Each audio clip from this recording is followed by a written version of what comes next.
अब संसारियों से इस पात्र में जितना समा सके उतनी भिक्षा मांगोगे। भिक्षा कैसे मांगते हैं? देखो, ओम भगवती भिक्षाम देहि, इस प्रकार से।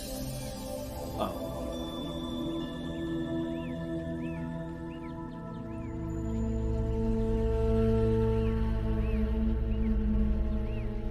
ओम भगवती भिक्षाम देहि।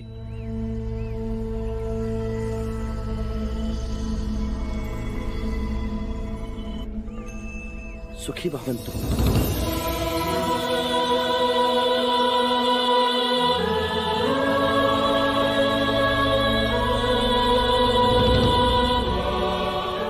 इतना आश्चर्य क्यों मित्र? पता नहीं कैसे मेरा हाथ आशीर्वाद देने उठ गया। ये स्वाभाविक क्रिया है। जब कोई आपको आदर देता है तब आपका अंतर्मन उसे आशीर्वाद देने के लिए सहज ही जाग उठता है। आओ।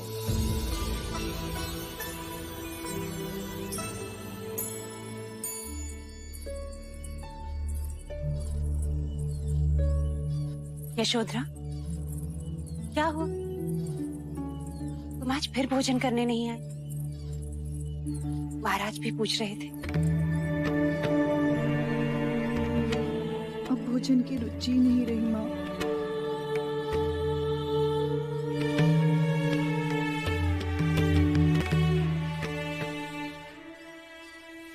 यशु, मैं जानती हूँ, समझती हूँ कि तू क्यों नहीं खा रहे। तू यही सोच रही है ना कि वहां सिद्धार्थ ने क्या खाया होगा, उसे वन में कौन भोजन देगा। हाँ माँ, वो वहां भूखे दिन बिताए और मैं यहाँ मनपसंद खाना खाऊं, ये अनर्थ नहीं। पर वो कहकर गया है, मैं लौट कर आऊंगा, मेरी प्रतीक्षा करना। तो प्रतीक्षा करने के लिए जीवित तो रहना ही होगा ना। यशु, स्वयं के लिए नहीं नासे, पर राहुल के लिए तो जीवित रहना ही होगा। तो सांसों के लिए दो का। ओम भगवती भिक्षाम देहि।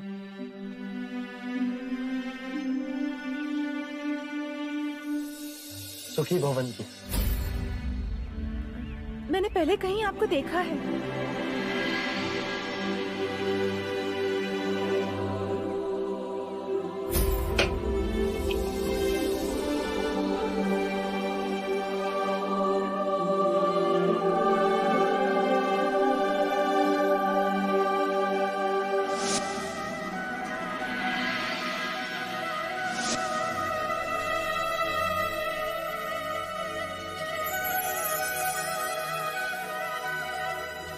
आप तो कपिलवस्तु के युवराज सिद्धार्थ गौतम हो ना?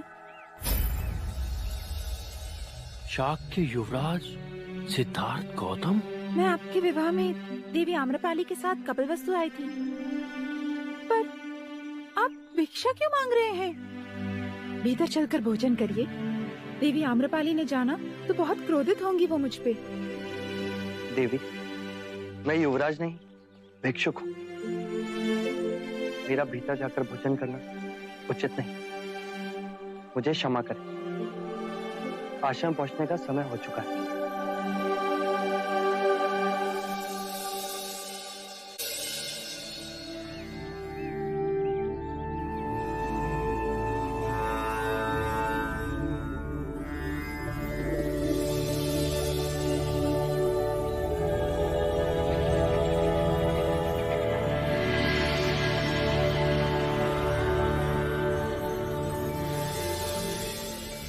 प्रणाम गुरुवर। आपकी आज्ञा अनुसार मैं भिक्षा मांग लाया।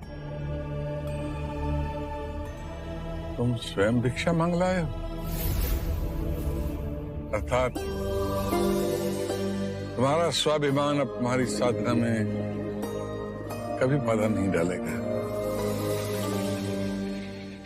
कारण मैं नहीं जानता, पर तुम्हारी आंखों में एक नहीं अनगिनत प्रश्न है। सत्य कहा आपने गुरुवर, पर मैं ये जानता हूं मेरे सारे प्रश्नों के उत्तर मिल जाएंगे यदि एक प्रश्न हल हो गया। कौन सा प्रश्न? क्या आपने मुझे अपना शिष्य स्वीकार किया? तुम्हें इतना विश्वास है मुझ में?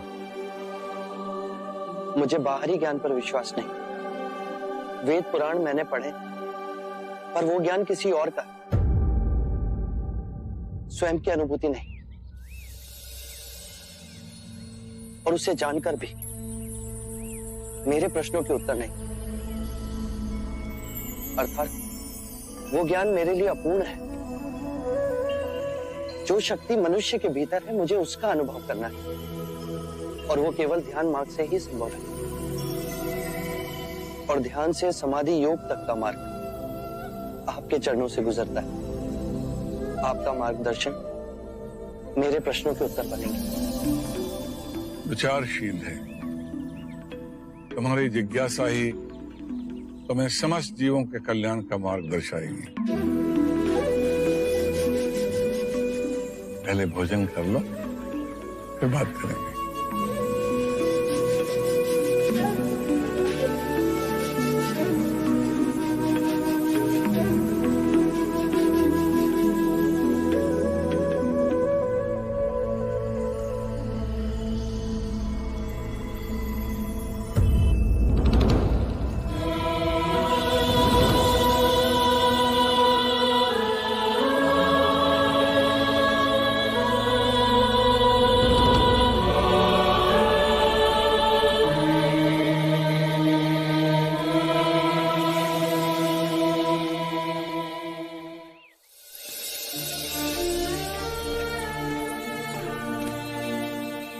आप प्रयत्न कीजिए। जब से हम युवराज को छोड़कर आए हैं, तब से ना तो इसने घास का एक तिनका खाया है, ना ही पानी की एक बूंद पी। यदि ये कुछ नहीं खाएगा पिएगा तो इसकी जान। वैद्य जी को बुलाओ चन्ना। बुलावा भेजा, आते ही होंगे वो।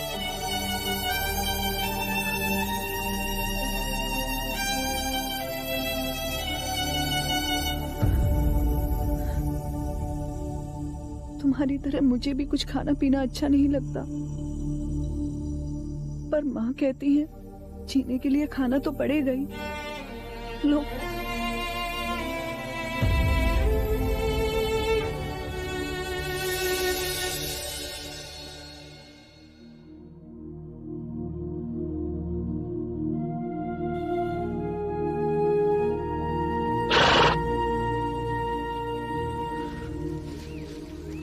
क्षमा करना मित्र, मैं तुम्हें घास खिलाना भूल गई।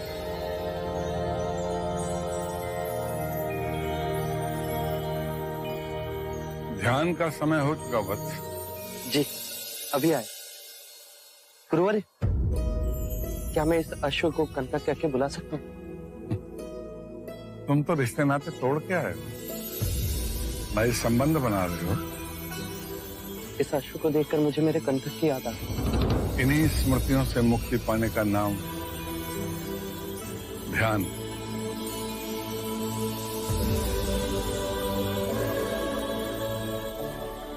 कंटक, थोड़ा तो पानी पी लो। देखो मेरे हाथों से नहीं पियोगे तो युवराज जहां भी होंगे गुस्सा हो जाएंगे।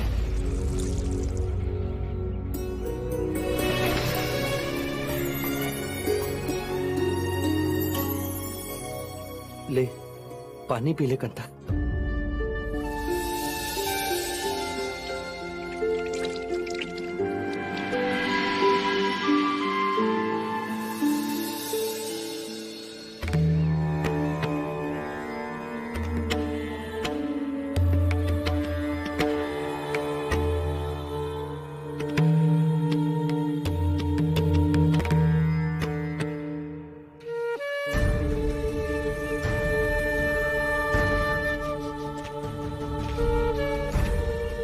क्षमा करेंगे। कंथक अब जी ना सकेगा। वो भी एक जीवी है। अन्न और जल त्यागे कोई कितने दिन जी सकता है? कंथक! कंथक! कंथक, क्या हुआ? कंथक कुछ बोल। मैं युवराज से क्या कहूंगा?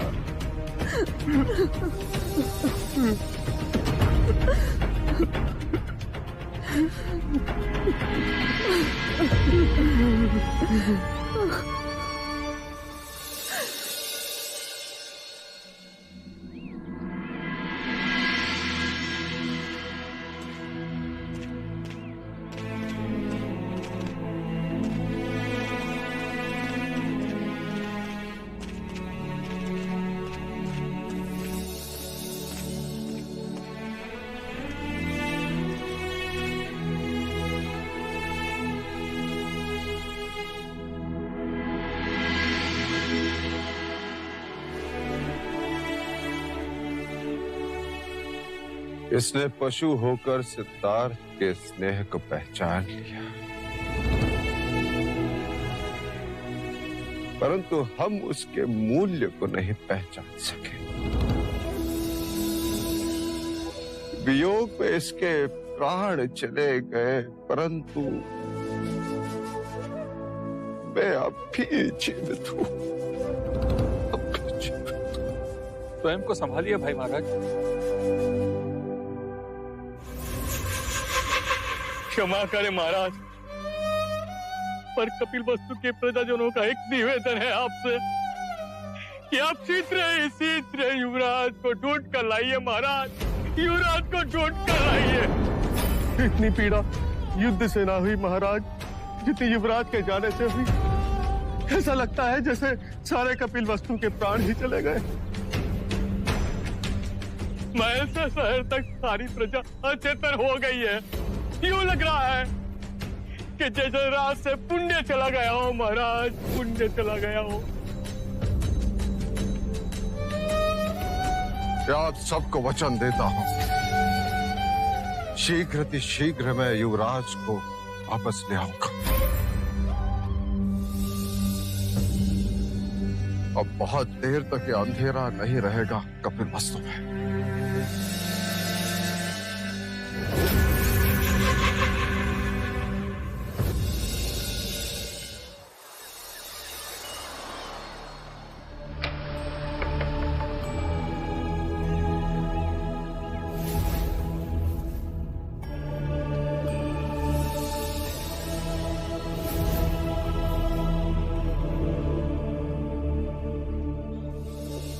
सिद्धार्थ,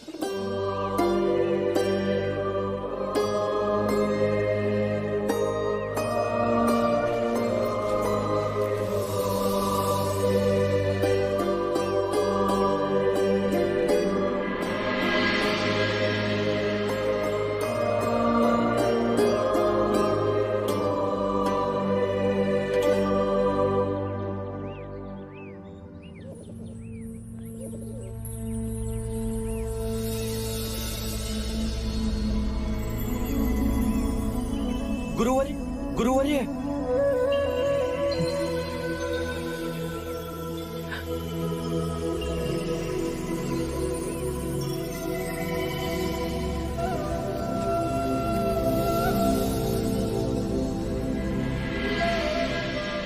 जीवन को इतना गंभीर न बनाओ वत्स कि जीवन बोझ लगने लगे।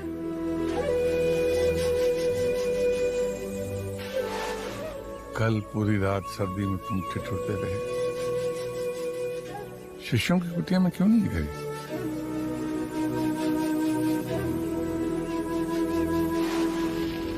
कैसे सोता गुरुवर्य? अभी तक आपने मुझे अपना शिष्य नहीं बनाया। जब भी शिष्य बनाने की बात होती है आप मुस्कुराकर टाल देते हो।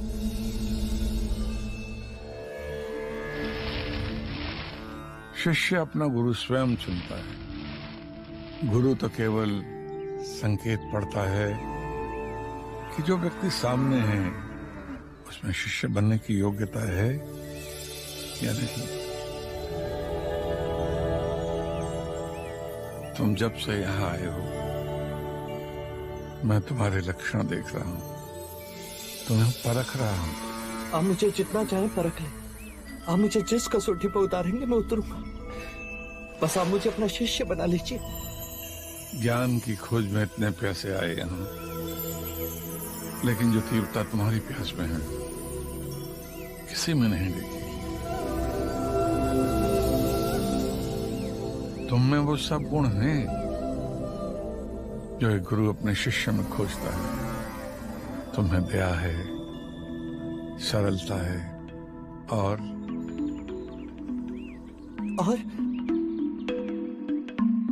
अपनी बात मनवाने का हट। तो क्या?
गुरुदेव एक प्रश्न पूछूं?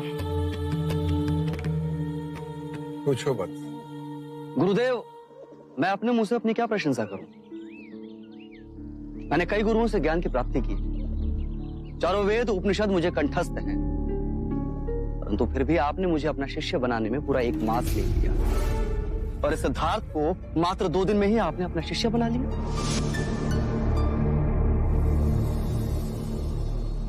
सच्चा ज्ञान वो होता है जैसे सागर में नमक घुल जाए, फिर नमक का अस्तित्व कहाँ रहता है?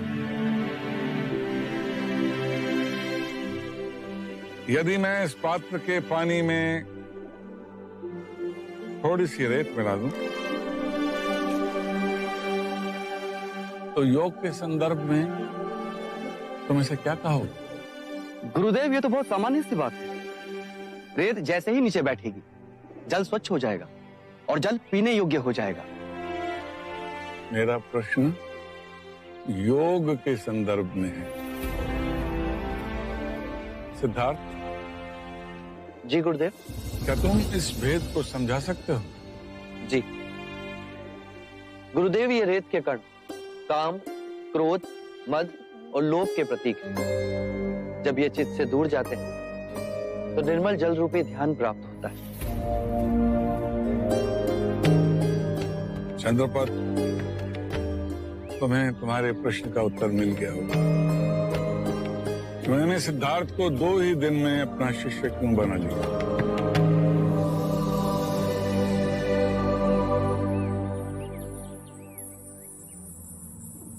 सांख्य दर्शन में पुरुष और प्रकृति 2 सत्य हैं। पुरुष चेतना है और प्रकृति स्थूल तत्व। पुरुष और प्रकृति कामनावश जब एक दूसरे से बंध जाते हैं, जैसे 2 सांप, तो जीव का जन्म होता है। जैसे मनुष्य, पेड़, पौधे, पशु, पक्षी। किंतु ज्ञात रहे, कामना से मुक्ति ही मोक्ष। गुरुवारे, सांख्य योग क्या है? मेरी उसमें रुचि। मेरी तो दोनों में ही रुचि है, सांख्य योग और सांख्य दर्शन। दोनों में अंतर तो वैसे भी शब्दों का ही है। नहीं वत्स, इनमें बहुत बड़ा भेद है। ये इतनी गहरी खाई है कि पाटी नहीं जा सकती। जो सिद्धार्थ पूछ रहे हैं वो सांख्य योग है, मोक्ष की अनुभूति है। जो तुम पूछ रहे हो वो सांख्य दर्शन है, जो बुद्धि से संबंध रखती है। मार्ग को समझना और मार्ग पर चलना, दोनों में बहुत बड़ा अंतर है। मन में उठी कामनाएं ही सारी सृष्टि का निर्माण करती है, विचारों का निर्माण करती है। विचार और कामनाओं को जन्म देते हैं और ये खेल कभी समाप्त नहीं होता। गुरुवर्य, तो मन पर वश कैसे पा सकते? अपनी सांसों पर नियंत्रण करके। सांख्य योग में सांसों के आवागमन पर नियंत्रण करना अति आवश्यक है। पूरे दिन हम एक ही नासिका छिद्र से सांस लेते हैं, परंतु हर घंटे ये क्रिया बदलती रहती है। जब हम बाईं नासिका से सांस लेते हैं तो उसे इड़ा नाड़ी या सूर्य नाड़ी कहते हैं, और जब हम दाईं नासिका छिद्र से सांस लेते हैं तो उसे पिंगला नाड़ी या चंद्र नाड़ी कहते हैं। ये सूक्ष्म नाड़ियां हमारी रीढ़ की हड्डी के दोनों ओर स्थित हैं। इनमें एक तालमेल बैठा के हमें सुषुम्ना को जगाना है।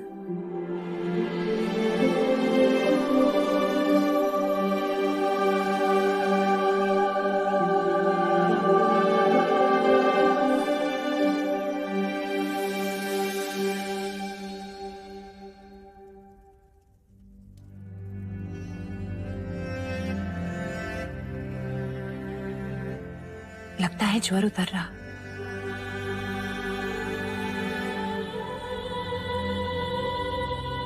तुम पर सबका दायित्व बढ़ रहा है, मेरा, यशोधरा का, राहुल का। जब ज्वर हो तो अधिक बातें नहीं करते।